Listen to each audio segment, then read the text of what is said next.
Thank you so much for joining me this morning. It's such a pleasure to get the opportunity to regard your work and take it in. And Well, thanks for having me. Appreciate it. Yeah. Yeah, no worries. So I have a little bio here I'm going to read for our audience. Darian, I may cut you off if it goes too long. okay. I know I have a long bio, so yeah. Darian Dauchan is an award-winning actor, writer, and musician who has appeared on both Broadway and Off Broadway theater. TV credits include Law and Order, Nickelodeon's Bet the House, and the Lionsgate feature film Things Never Said. His solo shows include Fallen Patriots, Texaco's Last Stand, Media Madness, Entertainer's Eulogy, Voice Power, and Obamatry, a spoken word remix on the 44th President of the United States of America. He is a screenwriter, a performance poet, a teacher, the founder of the Spoken Word Almanac Project, a musician with his band, The Mighty Third Rail, and a creator of the web series, The New Adventures of Brobot Johnson, and probably a lot more. Yes. Welcome, Darian. Thank you. That was great. Yes. The only thing I would add to that is the Brobot Johnson Project, which is me combining science fiction with hip hop. That's kind of what I've been spending the last couple of years working on. So yeah. But thank you for that. I appreciate it. So, I was watching some of your poetry and I was like, oh, why you got to be so prolific? It's something you said about Obama, but of course, in taking in your work, you do so much. And it's such a joy to get to experience it all. So I could extend those same words to you. Thank you. I try, man. I try. You are a solo artist, or a lot of your work are solo projects, and that seems to apply across disciplines. You write and perform and score your theater projects, and you write, edit, and score and act in your video projects. You make music. Is that by necessity, or is creating solo your happy place?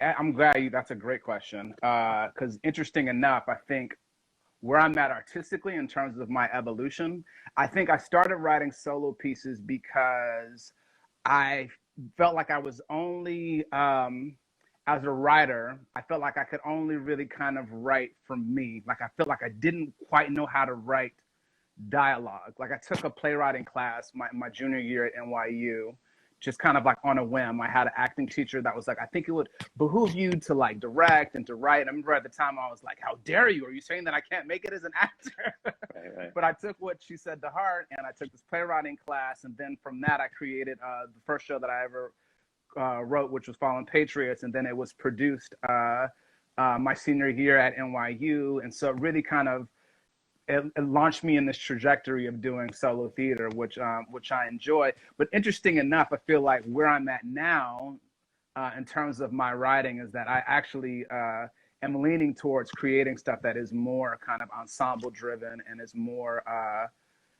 just I just want to be able to, somebody said something recently about, there are interpretive artists and there are generative artists, and a generative artist is somebody who employs a lot of different people. An interpretive artist is like an actor, right? You get the script and you kind of interpret what happens.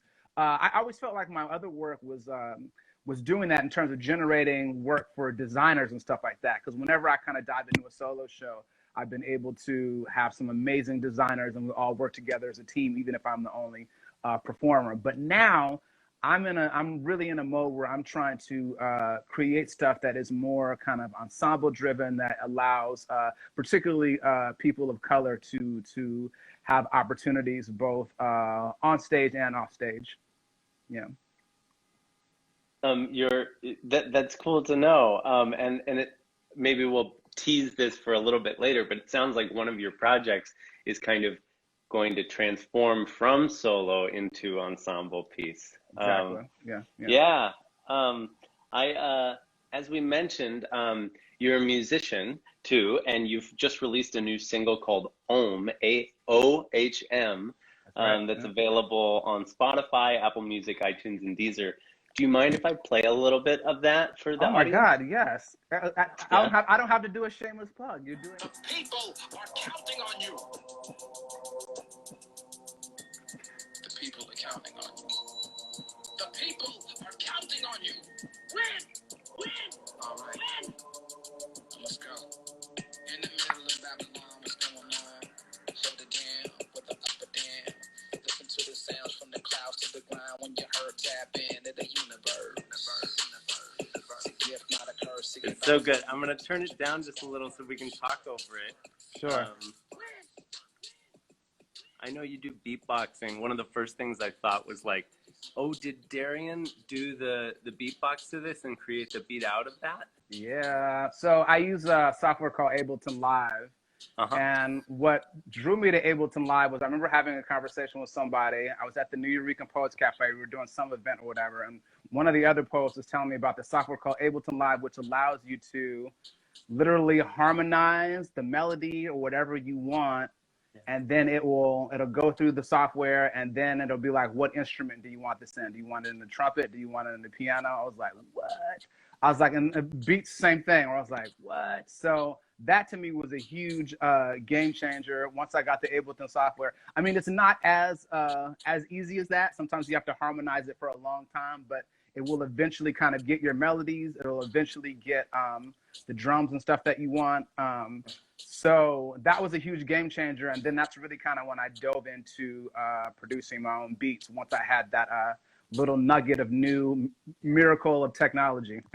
That's so cool. And I know you have some people doing a lip sync challenge over on your Instagram to this song. Yep. We're about wrapped for that. And so yeah, I got some good submissions, man. People really went in. There's a sock puppet one. Yes. That, I mean, I don't want to say, but right now that's like, you know, unless somebody jumps in. I mean, we said till the end of the week, so I don't think anybody's going to be able to top the Joel and Carrie hot glue gun squad their challenge, because they killed it. So, but they've laid down the gauntlet. Like they have laid down the gauntlet for certain. This is such but that was the hope for that was just to be able to. I've been thinking about the way that kind of like I market my work and stuff like that. And the whole point was I was telling people, you know, the point is for it to just feel like it's building community just around a piece of art that I'm really excited about. It has kind of been the marketing strategy for this particular single. And I was lucky enough that for this single, this is actually inspired by, there's an organization called the Inheritance Project run by John Adam Ross and Chantal Pavageau. And they basically but they're recently had this project called Cycles, which is about people creating work that is centered around kind of the era that we're living in. And so they had invited me to be a part of this series, and from there, you know, I had, you know, there's a video for this, so I thought that I would do something that was kind of like a day in the life of what I'm doing during this kind of COVID era. And the video kind of follows me, you know, working out and exercising and meditating and all that stuff. And I was like, you know what, I need kind of like an underscore behind this. And then, you know, the score ended up becoming the song, and then the song begged for a verse to be on it. And so that's kind of how the whole piece kind of came about. A surprising kind of like song that I wasn't really expecting to make. Yeah. I noticed the lyric, put your mask on first. And I was like, ooh, that's very timely. It is, but that's also a double meaning too, right? When you think about like when you're on an airplane, right? And you're supposed to put your mask on first before you help somebody else. And so, What was the one? Signation, right? What was it? Right, there you go. Double meaning, right? Or Indesignation, I think. Indesignation. So I do that. I do indesignation. Yeah. So you were one of the first artists to present with the Exponential Festival. And that work was called Black Sheep, which reimagines the Black experience through the perspective of a host of characters, from cops to drag queens to Afro-punk teenagers, as they battle the community they supposedly come from while fighting their own isolation in search of an identity that lives outside of the box of tribalism. During year one, you and I shared a venue, the Brick Theater. We were doing Toilet Fire, Eliza Bench show, and you were doing your show, and there was another show in the space. It was madness. How did you first hear about Exponential? And now, 6 years later, what are you planning for January 2021? Great. Yeah. So I think I had met Teresa just through, I think I did maybe an excerpt of it at Dixon Place, because Uh-huh. they have their series or whatever where you can kind of present maybe 10 or 15 minutes of stuff. And yeah, me and Teresa just kind of really hit it off, and we talked a little after the show. And I'd also mentioned that we were going to be shooting some of the footage for Black Sheep, because there's a couple of like different like little interludes that kind of introduce the character. And so me and my sister, who's an amazing film director, Disha Dauchan, she lives in LA. She came to New York, and I scouted all these locations out for each one of the different characters. So it's like for the Republican, the Black Republican, like we did a whole thing at Grand Central Station. And then I had an Afro-punk teenager, and I remember I reached out to Teresa. I was like, listen, I need kind of like a music venue-esque type of place. And I think she was working at Title Point, and she was like, this would be great for that. And so we went there for like a day and shot some stuff. And so I built this good relationship with Teresa. And when she told me that she was doing the festival, I was like, hey, I had this show Black Sheep, and I'd done it at a couple of different places, because that was that particular piece was commissioned by the Kitchen Theater up in Ithaca, New York, along with a grant that we got from the New York State Council for the Arts. So once, but I don't think I had done a New York kind of premiere of it. And so I did it at the Exponential Festival, and yeah, it was great. Yeah, and as we alluded to before, you might be reanimating some previously solo show material for January 2021. Can you talk about that? Well, sure. So a couple of things about that. So the piece that I'm going to be doing for the festival is a piece called Liftoff, which is a sci-fi romantic comedy. So that's going to be kind of like a two-person multimedia piece, and that's going to be directed by Kristen McCarthy Parker. So this is kind of my first foray into creating a I'd written a two-person play before, again with the Inheritance Project with John Adam Ross. We did something out in Charleston, but that was us kind of co-writing it together. And this was the first time where I had a residency with the Fresh Ground Pepper Company, and they had they have their Play Lab group. And so we spent the last year of me just kind of working on that two-person play. And so I did a bunch of different drafts, and so I was super excited about being able to kind of present the first 30 minutes of it, because we were supposed to have the festival that was supposed to happen in September with Fresh Ground Pepper, and obviously that didn't happen. And so I was really happy to hear from Teresa and the Exponential Festival to hear that something was going to be popping off in January. And I think that this particular piece really lends itself to the kind of sci-fi movie that we're already in. So, so I think it's going to be good for us to be able to play with this particular piece, because it takes place 100 years from now, and the people in it are clones, and they don't really like kind of being around each other. Everybody's kind of addicted to their own kind of virtual stimulation and stuff like that. So I think it's going to be an interesting piece to kind of to look at. But in terms of like expanding other stuff, I'm also doing a residency at the Brick in November with the Brobot Johnson project, and that one we are going to expand that too.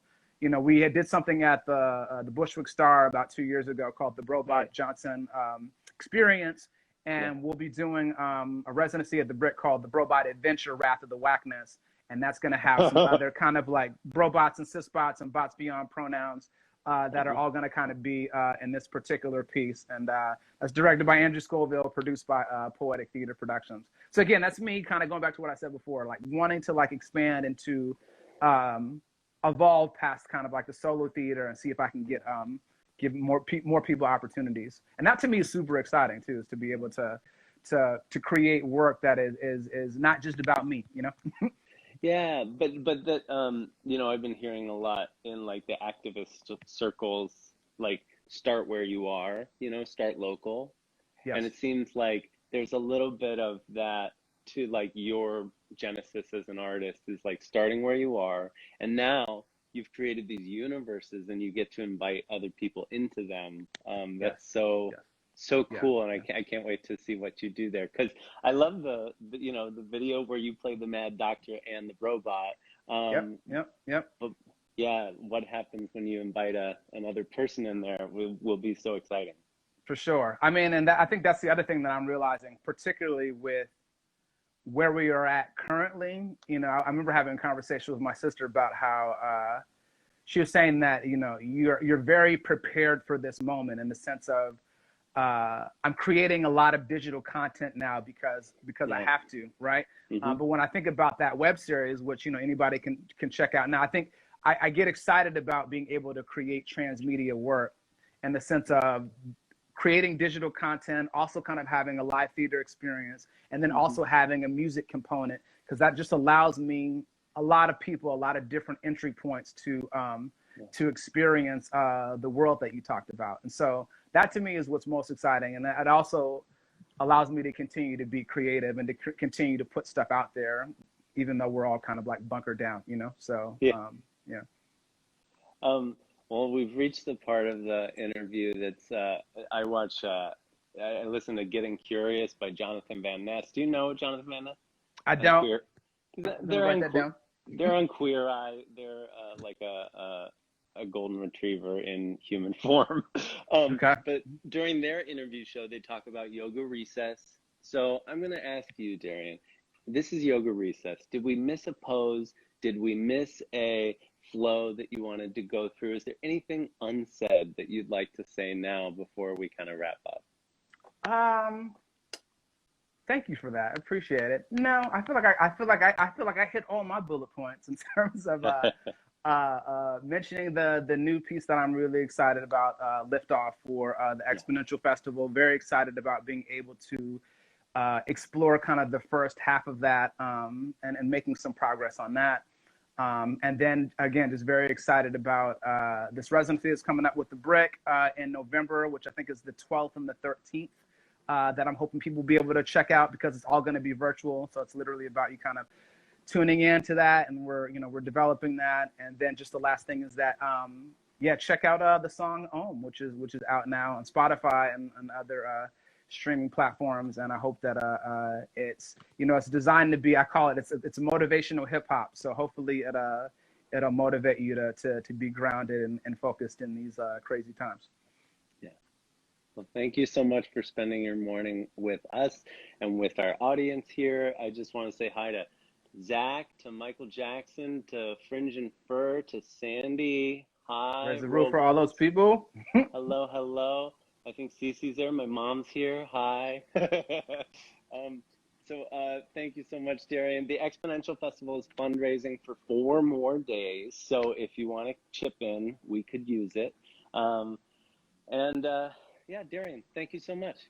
Thank you, man. This is awesome. Have a good one. Have a good day. Enjoy the rest of your day. Yes. Thank you. You too. Bye.